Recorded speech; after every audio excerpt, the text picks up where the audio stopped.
Unlike some people, I chose a real profession. My sister Olivia lifted her champagne flute. The guests at her flawless, glittering wedding erupted in laughter. I forced a smile until my facial muscles burned. Her words were a clean, sharp slap. I was the some people. I was at table 9, the one shoved against the swinging kitchen doors, reserved for distant relatives and friends who didn't quite make the cut. I was the inconsequential daughter, dressed in a simple dark green gown. The failure. My mother gazed at Olivia, her eyes glistening with joyful tears.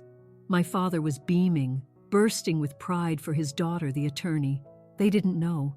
They had no idea that as they toasted her $90,000 a year job, my gaming studio, Nexus Worlds, had just been valued at $9.2 billion. They didn't know the failure they'd hidden in the back was, at 29, one of the wealthiest self-made women on the planet. I just sat there, silently. My phone buzzed in my lap. It was Forbes. Before we get into it, do me a favor and like this video, subscribe to the channel, and drop a comment below letting me know where in the world you're watching from. Growing up, I was never the chosen one. I wasn't the troublemaker. I wasn't defiant or loud. I was just quiet. I was the shadow, and my sister Olivia was the sun. Everything seemed to come effortlessly to her. She earned perfect grades, was president of the debate club, and played the cello, an instrument my mother had selected for her. Olivia didn't even like the cello, but she played it flawlessly. She did everything she was meant to do. I was the kid with potential. That's what my teachers would always write. Chloe has so much potential if she would only apply herself. It wasn't about a lack of application. I just didn't apply myself to the things they deemed important. I remember my 7th grade report card. I had 5 A's and 1 B+. The B+ was in chemistry. I was thrilled. I'd worked my tail off. I brought it home and gave it to my mother. She scanned the page, her eyes glazing right over the A's and fixing on the single outlier. A B+, Chloe? What happened here? I don't know, Mom. It's a tough class. Your sister never got a B+. She understands that you have to work hard for every single grade. I did work hard, she sighed. It was the sound I knew best. A short, weary exhalation. The sound of letdown. Just try harder, honey. Be more focused. Like Olivia. Olivia was in high school, already receiving letters from universities. She was going to be a lawyer. My father announced it to everyone. At neighborhood cookouts, in the checkout line at the grocery store, to the postal worker. My daughter Olivia, headed to law school. She's going to be an attorney. I was in my bedroom teaching myself how to program. I was fascinated by computers, by the pure logic of it all. I loved building something out of nothing, creating entire worlds from scratch. When I was 15, I built my first simple game, a little text-based adventure. I was bursting with pride. I showed it to my dad. He squinted at the screen, at the lines of code filling the monitor. What is this? It's a game, Dad. I made it. You type commands like go east or pick up key. He watched for a second, clearly not getting it. That's nice, Chloe. But is this going to help you with your college entrance exams? Your sister is interning at a law firm this summer. Maybe you should find something productive to do. This is productive, I said, my voice barely a whisper. It's a hobby. It's not a profession. That was the word. The profession. Olivia had a profession. I had a hobby. When it was time for college, the battle was quiet, but fierce. Olivia was at Georgetown Law. My parents had a Georgetown Law decal on the back of their car. I told them I wanted to major in computer science and digital media. Computer science? Mom said. We were in the kitchen. She was dicing bell peppers and didn't look up. Like fixing printers? Chloe, you're so intelligent. You could do anything. You could be a doctor. You could be a lawyer like your sister. I don't want to be a lawyer, Mom. I want to build games. She finally stopped dicing. She looked at me, her eyes filled with a deep sadness. That was always worse than her anger. Video games? She said, the words sounding foreign and distasteful in her mouth. Chloe, that's for boys in their parents' basements. That's not a life. That's not a real job. It is a real job. People make millions. Don't be so dramatic. It's not realistic. Maybe if you were more like your sister? She thinks about her future. She's practical. Practical meant parent approved. Practical meant in their image. I went to college. I earned my degree. I did it my way. After graduation, I didn't send out resumes to big, secure corporations. I moved into a cramped apartment with 2 other coders, Leo and Maya. We had an idea. We had a vision. We started Nexus Worlds. I called my parents to share the news. I've started my own company, I said, trying to inject strength into my voice. A long pause. My father got on the extension. A company? What sort of company? A gaming company. We're developing a new type of platform. I could hear his sigh, the exact same one as my mother's. Chloe, when are you going to get serious? You have a college degree. Go get a real job, one with benefits, with a retirement plan. Your sister just passed the bar exam. This is a real job, Dad. Call us when you're done playing, he said, and hung up. I sat in my barren apartment. The only furniture was a folding chair and a mattress on the floor. I stared at the blank wall. I didn't cry. I just got back to work. For 6 years, I worked. I skipped family vacations. I missed Thanksgivings and Christmases. I mailed presents, but I never went home. She's just so busy with her little project. I overheard my mom telling my aunt on the phone, "Yes, Olivia is flying in. We're so thrilled." They didn't understand. They didn't want to understand. To them, I was the failure, the strange daughter who tinkered with computers, the one who broke the mold, the one who was not like Olivia. I gave up trying to explain. I gave up trying to make them see. I just built my world, and I built it in silence. My family saw a hobby. Here's what they never saw. They never saw the first apartment, the one where the radiator was broken. I wore 2 sweaters to bed and coded until my fingers were numb and stiff. My co-founders, Leo and Maya, slept on the floor. I had the mattress. We subsisted on ramen noodles and coffee from the 24-hour convenience store. They never saw the rejections. We pitched Nexus Worlds to 53 different venture capitalists. 53 no's. The market is oversaturated. Gaming is a niche interest. You're too young. You lack the experience. After the 30th no, I sat in my 2004 Honda Civic and sobbed. I was bone tired. I was completely broke. My one credit card was maxed out. I had $38 in my checking account. My phone rang. It was my mother. "Chloe, honey, just calling to check in. We are so proud. Olivia just won her first case, a real trial. Her firm is just so impressed with her. We're taking her to dinner at the Palm to celebrate. Are you eating okay, dear? You sound exhausted." I wiped my tears. "I'm fine, Mom, just busy." "You work too hard on that little computer thing," she said, her voice breezy. "You should come home, get a proper meal, maybe look for a real job while you're here. I bet Olivia's firm is hiring paralegals." "I have a real job, Mom." "Of course, dear. Well, I have to run. We're getting ready to toast Olivia." "Talk soon." She hung up. I put the phone down. I stared at the steering wheel, a paralegal, at my sister's firm. I took a shaky breath. I started the car, and I drove back to the apartment to work on the pitch for investor number 31. They never saw the first failed launch. We called it BitSphere. We thought it was revolutionary. We released it online. We got 200 users, then 100, then 10. It was a flop. a crushing, humiliating failure.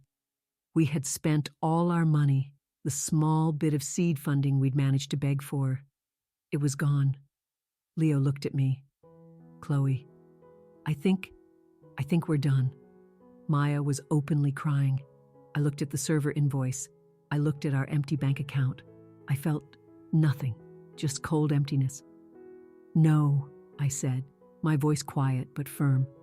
We're not done. I sold my car, the Honda. I got $2,800 for it. This buys us 3 more months, I said. We're not building a new game. We're building a new world. We're going to call it Ethelgard, and we are going to build it right. For the next 6 months, I didn't sleep. I'm not exaggerating. I took naps, 2 hours at a time, on the floor beside my desk. I drank so much coffee my hands trembled constantly. I lost 15 pounds. I never saw daylight. We coded, we designed, we built. We poured every last ounce of our energy, every fragment of ourselves, into this one thing.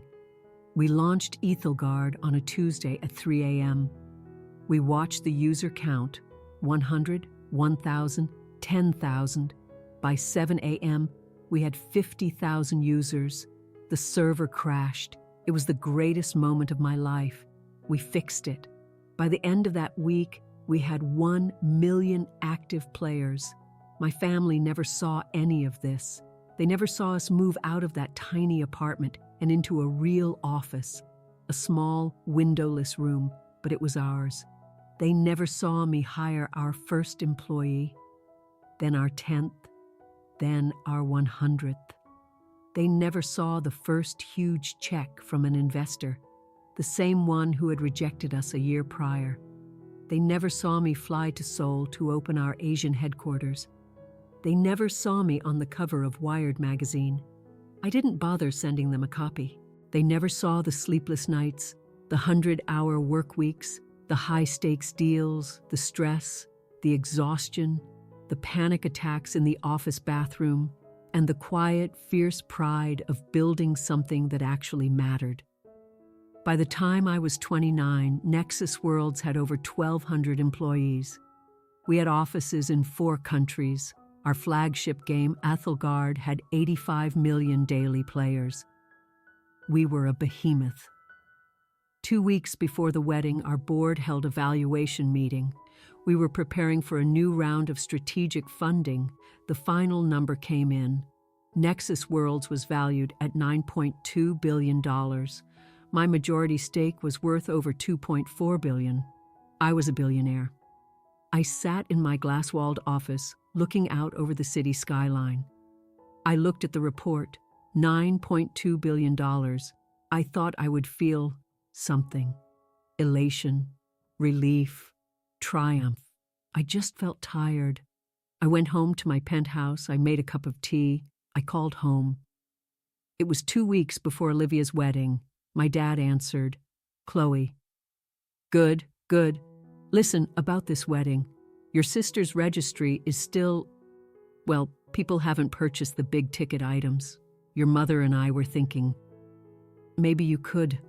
"I'll handle it, Dad," I said. Good, good. Because, things are a bit tight. This wedding is, well, it's a lot. And Olivia is just getting started. Her salary is good, but attorneys, they have so many student loans." "I know, Dad. So are you. Are you still doing that computer thing?" I looked out my window. The city lights sparkled like scattered diamonds. "Yes, Dad. I'm still doing the computer thing." "Well, all right. Are you ever going to get a real job, Chloe? Settle down?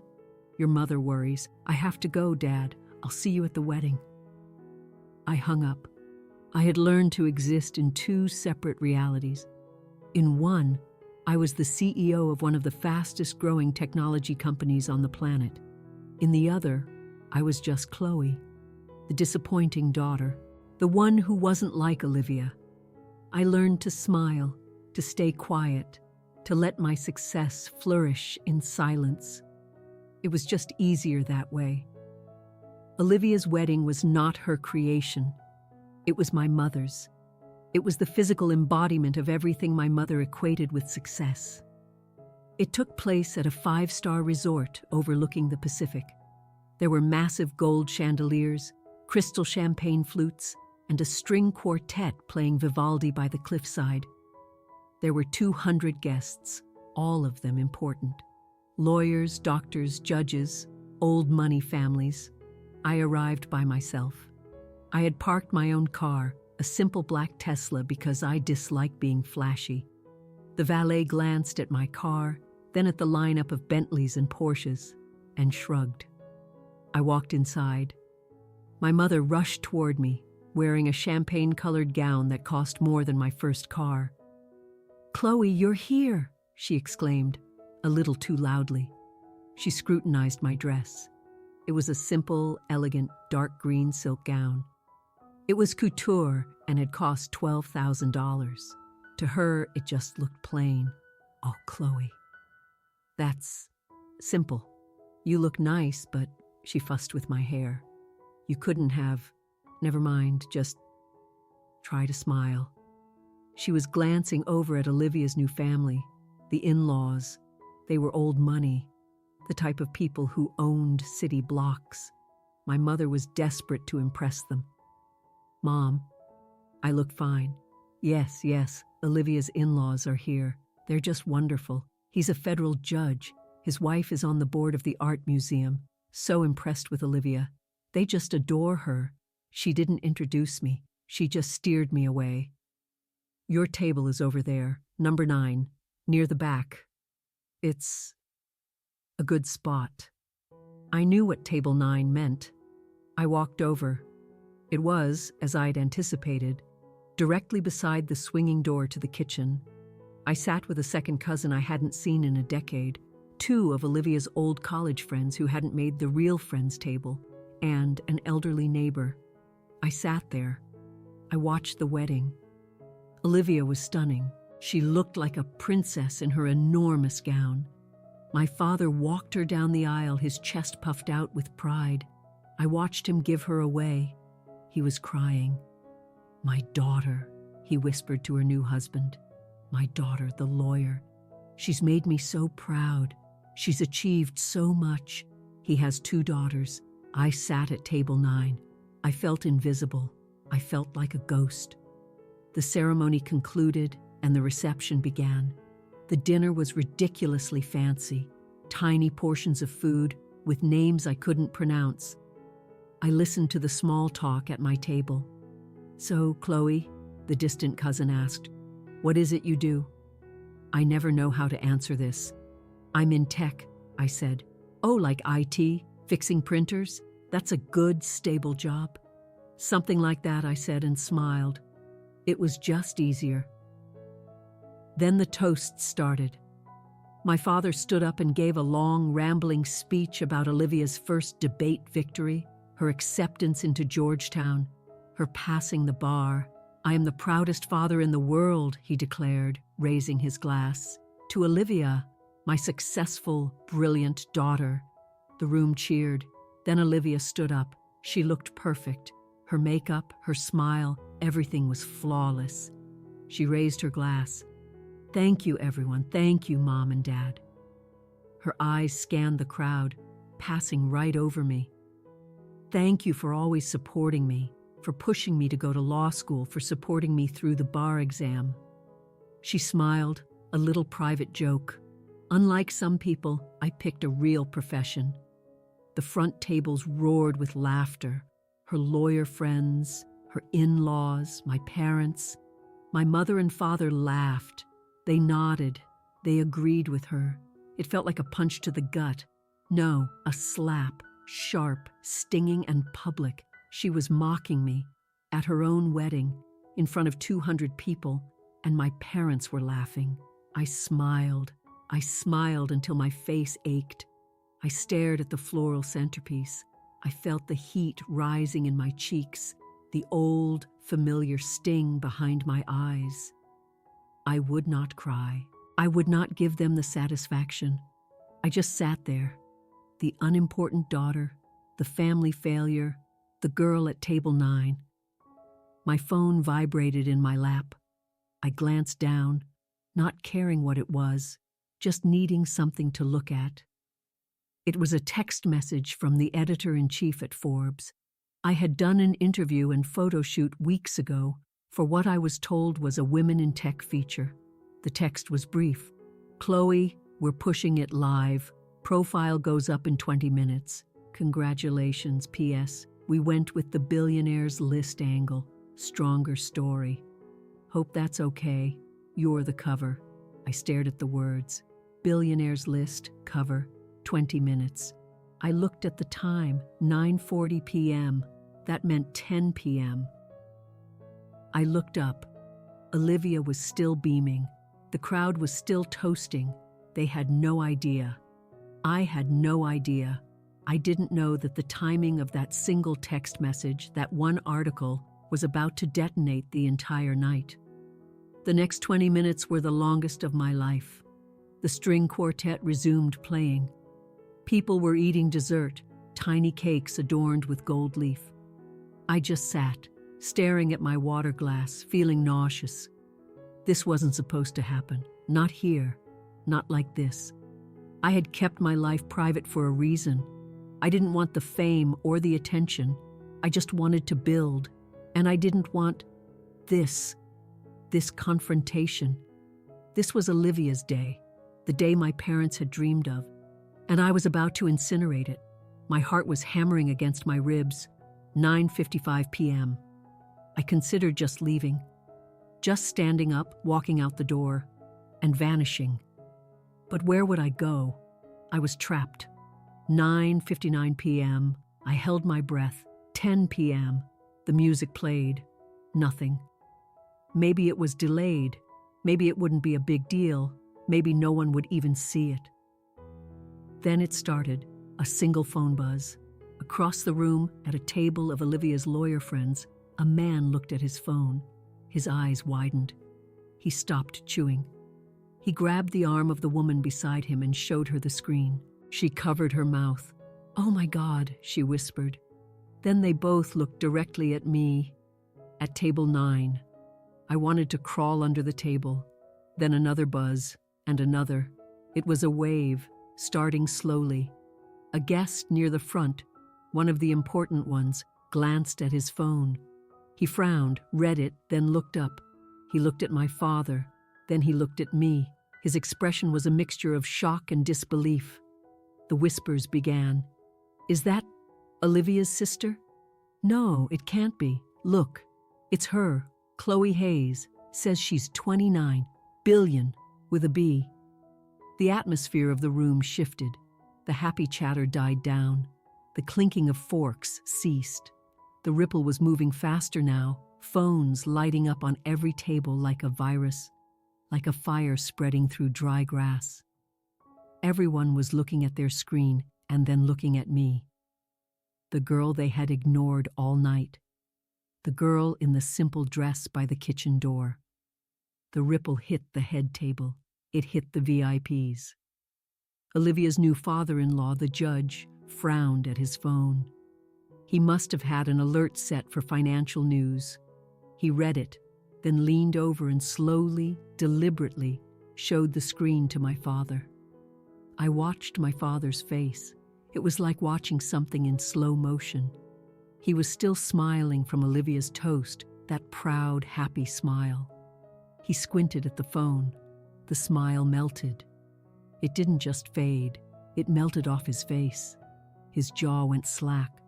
The bright, rosy color from the champagne drained away, leaving his skin a sickly, paper white. He looked as if he'd been struck by lightning. He didn't look at the judge. He didn't look at my mom. His head turned very slowly, and his eyes found me across the room. The look wasn't anger. It wasn't pride. It was hollow, lost, terrified. My mother saw his face. "Frank, what is it? What's wrong?" She fumbled in her purse for her own phone. She pulled it out, the screen already bright. She saw the headline.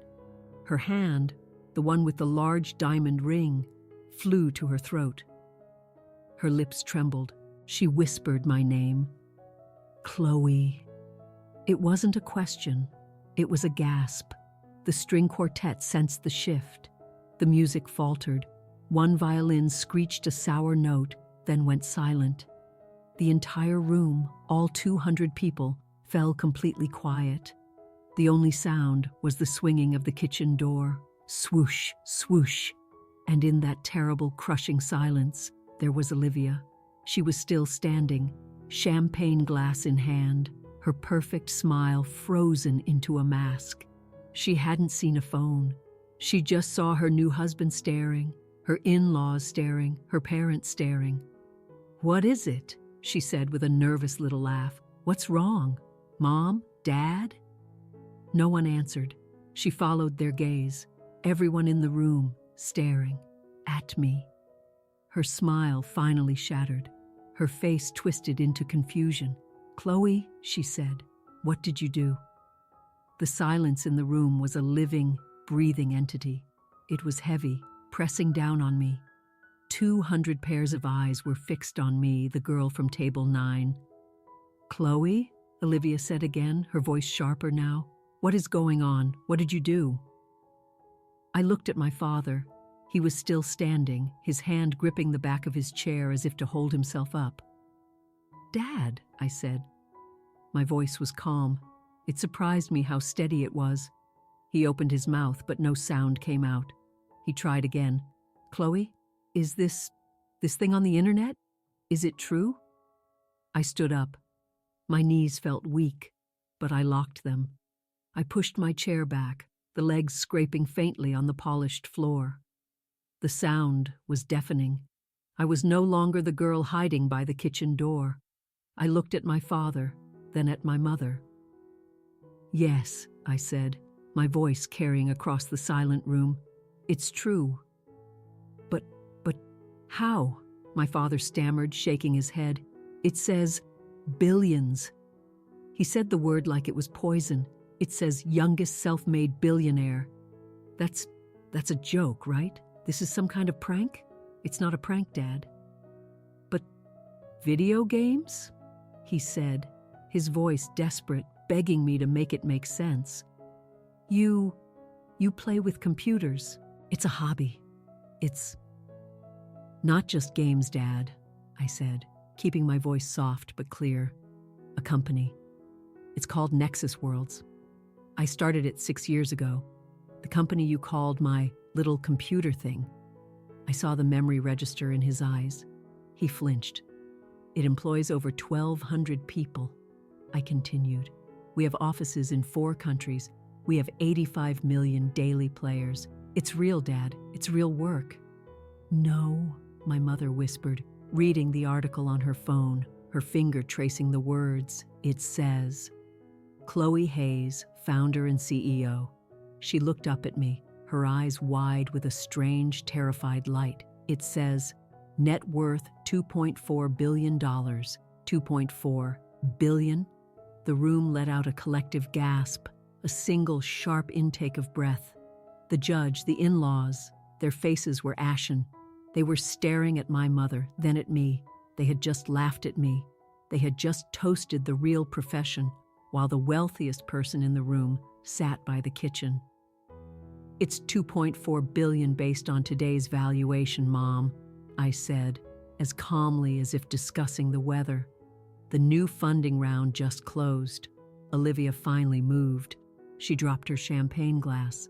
It didn't shatter on the thick carpet, just landed with a dull thud, splashing champagne on the white hem of her $20,000 gown. She didn't notice. "What?" she hissed, stepping down from the head table and marching toward me. "What did you say?" I said. "No!" she shouted. "What is this? You're lying. You have to be lying." She grabbed her husband's arm. "Steve, tell them she's lying." Steve, the practical lawyer, just stared at the floor, looking sick. It's all over the news. It's real." "No," she screamed, her perfect, beautiful face crumbling into something ugly. You did this to me," she yelled, pointing a trembling finger at me. "You," You failure. You're a... She couldn't find the words. Her entire identity was built on being the success. In one moment, with one text message, I had stolen that from her. Olivia, my father said, his voice weak, sit down. She's a liar. Olivia shrieked, tears streaming down her face, carving black tracks of mascara. She works out of our basement. I haven't lived at home in 8 years, Olivia, I said, my voice cold now. All the warmth was gone. I haven't asked you for a single dollar, not once. But we just paid for the rest of your wedding registry, my mother whispered, still dazed. Your father asked. Yes, Mom, I said. He asked me to buy the big-ticket items, so I did. The $5,000 refrigerator, the $3,000 china set, the honeymoon tickets. I bought all of it this morning, from my phone. It took about 30 seconds. My father looked like he was going to be physically sick. He had asked his billionaire daughter to buy his other daughter a toaster. The shame on his face was a terrible thing to witness. He finally understood. He finally saw me. You, he whispered, all this time, you let us. Let you what? I said, my voice finally breaking, the calm facade gone, the raw hurt exposed. Let you call me a disappointment? Let you seat me at table 9? Let you laugh when my own sister called my life's work not a real profession? What did you want me to do? Beg you to believe me? I tried. For years I tried. I looked at my mother. I sent you the Wired magazine, Mom. The one with me on the cover. You used it as a coaster for your coffee mug. My mother's hand flew to her mouth. She remembered. I didn't know. I thought it was just some computer magazine. It was, I said, and I was on the cover. The room was silent. The in-laws were humiliated. Olivia was sobbing, her new husband trying to console her. My parents, they just looked small. They looked old and small and broken. The two people whose approval I had craved my entire life. And now that I had it, I didn't want it at all. The silence shattered into 100 quiet, ugly pieces. The whispers started again. My God, it's her. She created Ethelgard? My kids are obsessed with that game. Jim, look this up. Is that Haze? As in Nexus Worlds? I should have known. My firm handles some of their international patents. I just never made the connection. She was sitting at table 9. They sat her at table 9. This last whisper was the loudest. It came from the judge, Olivia's father-in-law. He was looking at my parents with pure, cold disgust. He was a man who understood status and power. He didn't care that they had been unaware. He cared that they were foolish, that they didn't know their own daughter was royalty. He saw them as clowns. My mother saw his look and visibly shrank. The proud mother of the bride just deflated. People started looking me up on their phones, reading the full story. It says here she started it in her apartment, taught herself to code, sold her car for seed money. Oh, Olivia, one of her friends, a bridesmaid, said. The girl looked horrified, guilty. She remembered. She must have remembered all the jokes, all the times she'd heard my parents talk about poor Chloe and her computer phase. The laughter from Olivia's toast just 30 minutes ago now felt disgusting, hanging in the air like poison. Everyone in that room was an accomplice.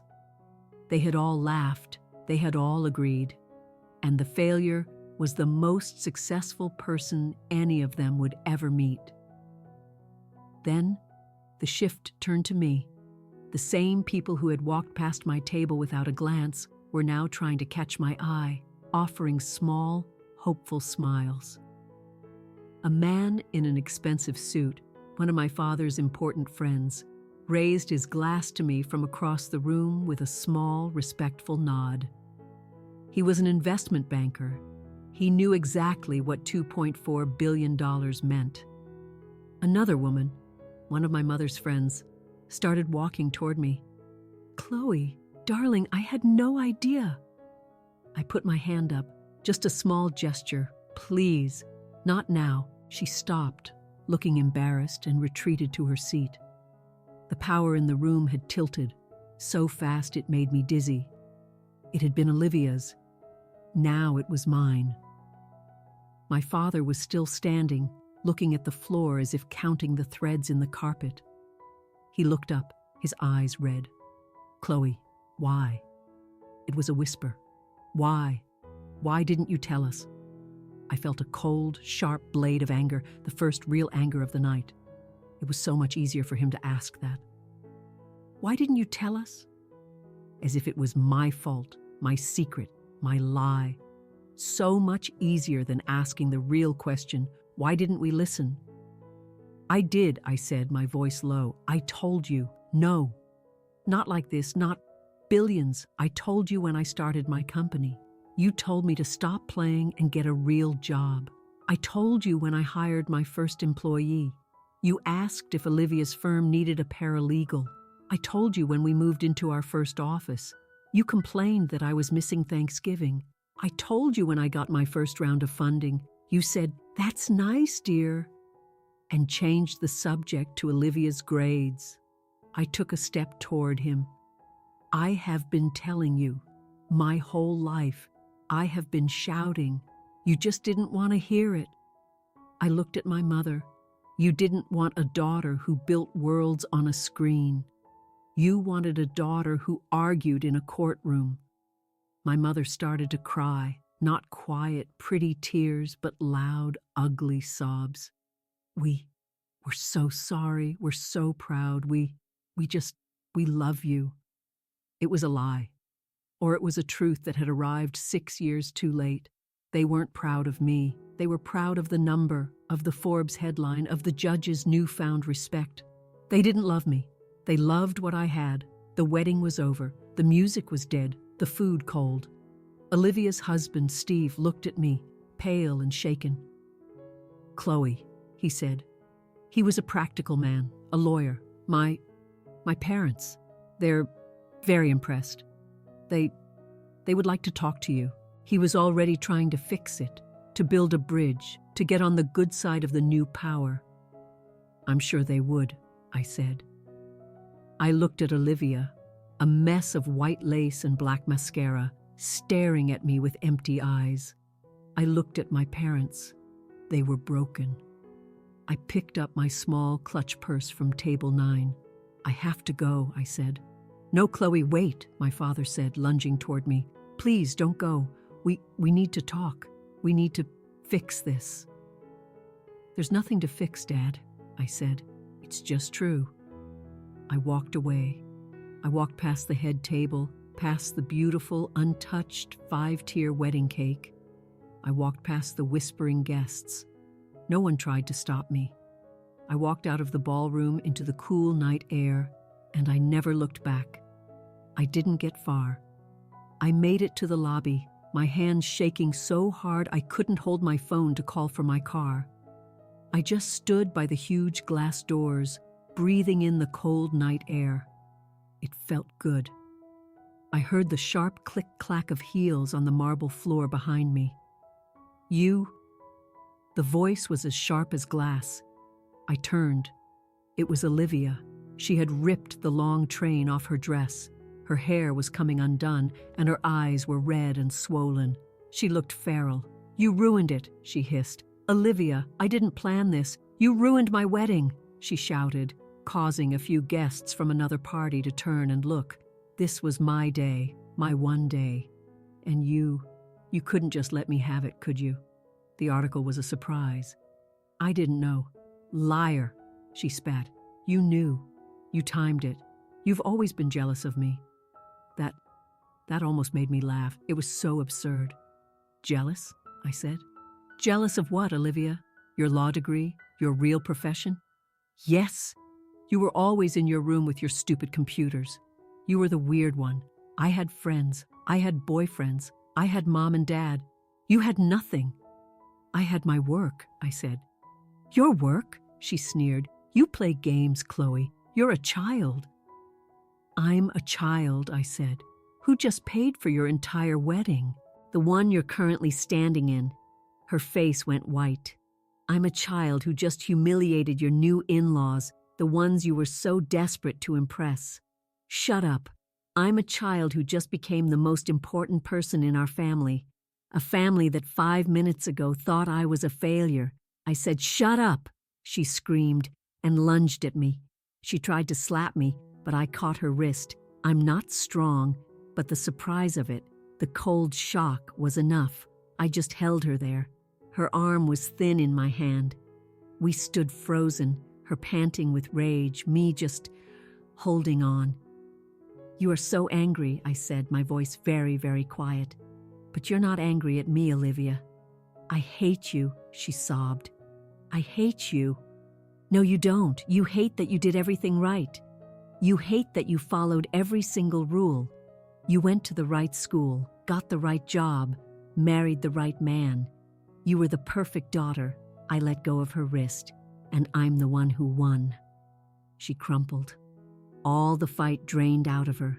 She slid down the wall and sat on the cold marble floor, her white dress pooling around her, and buried her face in her hands. It wasn't supposed to be like this, she wept. It was all supposed to be perfect. I looked down at her. I felt a deep, aching pity for my sister. She was still trapped in the same system I had just escaped. Her entire life was built on external approval, from our parents, from her in-laws. Her perfect life was a beautiful cage. I practice law, she whispered into her hands as if trying to convince herself. It's important. I know it is, Olivia. You make video games? Yes, I do. How? She looked up, her face a mess of tears and mascara. How is your life better than my life? It's not fair. It was the voice of a child, the voice of the little sister who always got the A's and couldn't understand how I had beaten her at a game she didn't even know we were playing. It's not a competition, I said. Yes, it is, she cried. It always has been, and you cheated. You hid all this. I didn't hide it, Olivia. You mocked it. She had no answer for that. You laughed at me tonight, I said, in front of everyone. You called me some people. You told everyone my career wasn't real. The guilt was plain on her face. I was joking. It was a toast. No, it wasn't. It's what you've always thought. It's what Mom and Dad taught you to think. I sighed. I was so tired of this fight, of this family. I'm sorry about your wedding, Olivia, I said, and I meant it. I never wanted to ruin it. She just cried. But I'm not sorry for my success. I'm not sorry for what I built. I turned to leave. Chloe, wait, she whispered. I stopped but didn't turn around. What? What are you going to do now? I thought for a moment. I'm going to go home, I said. Home? To Mom and Dad's? No, Olivia, I said. To my home. I walked out the glass doors. I didn't look back. I didn't go to a hotel. I went home. Home was a penthouse apartment in the city, an hour and a world away from my parents' suburban life. A place they had never seen, didn't even know existed. I had bought it in cash 2 years ago. I walked in. My assistant, sensing what had probably transpired, had lit the fireplace. I took off the plain green dress and dropped it on the floor. I took a long, hot shower, washing away the wedding, the whispers, the hate, the pity. I washed it all off me. I put on a simple pair of sweatpants and a t-shirt and sat on my balcony. The city skyline spread out before me, thousands of lights, thousands of lives, a world I had built for myself. I watched the sunrise. My phone, which I had put on silent, was a solid, vibrating brick. 142 text messages, 58 missed calls from everyone, my parents, Olivia, Steve, my new in-laws, aunts, uncles, cousins, reporters, so many reporters, The Forbes article was everywhere. The silent billionaire, gaming queen's shocking reveal, family snubs tech mogul. They were already piecing it together. The Table 9 detail was in a few of the gossip columns. I ignored them all. I drank my coffee and watched the sun come up. For the first time in my life, I felt quiet. The long, frantic race was over. I didn't have to prove anything anymore. At 9 a.m., the phone rang again. It was my mother. I had ignored her first 20 calls. This time I answered. "Hello, Mom." Just sobbing. A raw animal sound of pure bottomless grief. "Chloe, oh Chloe, honey, oh God, Chloe." I waited, just letting her cry. We're so sorry, baby. We're so sorry. Sorry for what, Mom?" My voice was flat. For everything. For not knowing. "We didn't know, Chloe. Why didn't you tell us? We love you so much. We're so proud of you." "You're proud now," I said. "It wasn't an accusation, just a fact. You weren't proud yesterday. That's not true. We just didn't understand. It's computers. It's not a world we know. We worried about you." "You weren't worried, Mom. You were embarrassed." She stopped crying. A sharp, hitched breath. "You were embarrassed that I wasn't Olivia. You were embarrassed you couldn't brag about me at dinner parties. So you just wrote me off. You made me the hobby daughter." No, Chloe, that's cruel." "Is it? What was last night, Mom? You sat me by the kitchen. You let my sister mock me. You laughed. We thought it was a joke." "It was a joke," I said, "and I was the punchline. You just didn't realize I was also the one paying for the microphone." That hit her. Hard. We want to see you," she whispered. "We need to see you. Your father, he's a wreck. He hasn't slept. He's so ashamed." "He should be," I said. "Chloe, please, don't cut us out. Don't hate us. We're your family." "I don't hate you, Mom," I sighed, looking out at the city. I don't need you anymore, and you've never, ever needed me until today." I hung up. An hour later, my father called. I let it ring. He called again. I let it ring. He called a third time. I answered. "Dad." His voice was gone, just a rasp. "Chloe." He said my name like a prayer. "Chloe, I've made a terrible mistake." He was crying. My father. The strong one. The proud one. I had never heard him cry before, not once. I failed you," he wept. "I was a bad father. I was so stupid, so proud of Olivia." I finished for him. "Yes, and I just didn't see you. I just didn't see you." He broke down into deep, ragged sobs. My heart ached. It wasn't victory. It wasn't, "I told you so." It was just brokenness. We were all just broken. "I see you now," he finally choked out. "I see you, baby. My God, what you've done, all by yourself, while I was ignoring you." "I wasn't by myself," I said. "I had my team. I had Leo and Maya. I had 1,200 employees who believed in me." "But you didn't have me," he whispered. "You didn't have your dad." I closed my eyes. "No," I said, "I didn't." There was a long silence. "Can we talk?" he asked, his voice small, like a little boy's. "Can we just see you?" "Not for the money, Chloe. I want to see my daughter." I looked at the sunrise. The reckoning was here. It wasn't loud, like at the wedding. It was quiet, like this phone call. "Yes," I said, "we can talk." "When? We'll come to you. Where are you?" "No," I said. "Not like this. Not while you're desperate and I'm angry." I took a long breath. "Tonight. Come home, to the house. I'll come there for dinner." "Dinner?" He sounded so relieved. "Okay. Dinner. Dad? Yes, baby." "I'm coming," I said. "But you have to understand, I'm not coming home as the daughter you tried to shape." He was quiet. I'm coming as the woman you ignored. I hung up the phone. I spent the day working, running my company. My team was ecstatic. The publicity was insane. Our user numbers had spiked 30% overnight. To them, I was just Chloe, the boss, the CEO. I liked that. It was simple. It was real. At 7 p.m., I drove to my parents' house, the house I grew up in. I didn't take the Tesla. I took an old, beaten-up car I used for errands. I wanted to be the me they had always known. I parked in the driveway. The house looked smaller. I let myself in with my old key. They were in the kitchen where my mother had told me to be more like Olivia, where my father had called my passion a hobby. They were just standing there looking at me.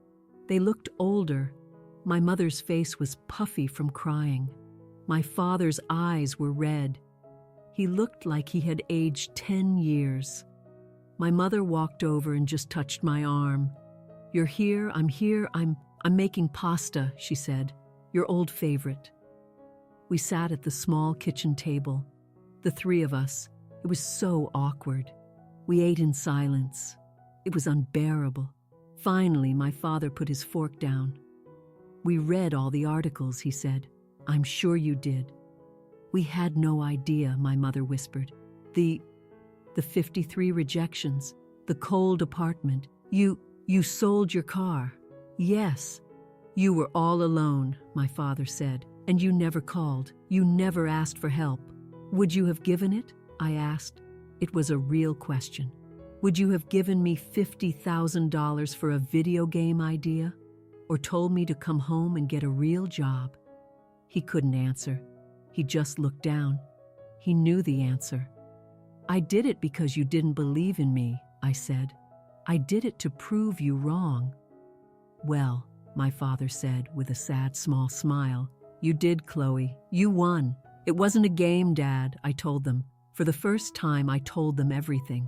I told them about the servers crashing, the 100-hour weeks, the terror of being responsible for someone else's livelihood.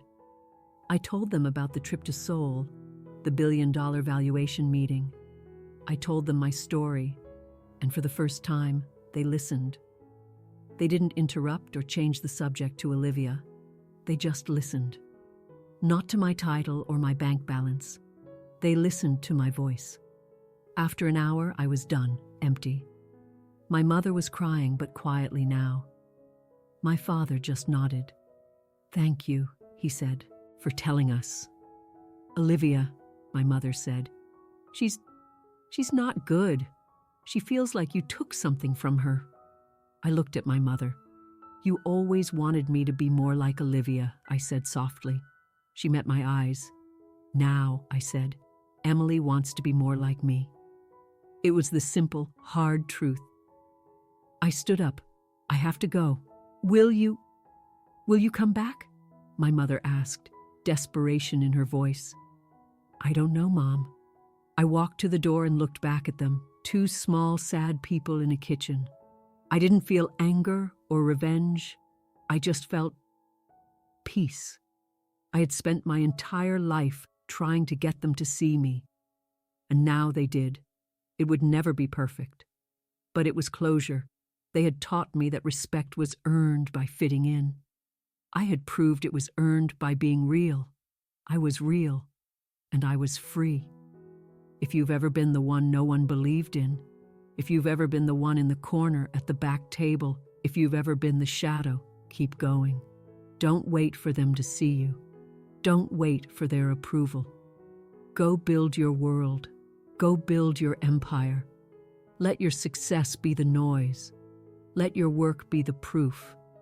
And let your silence speak for itself.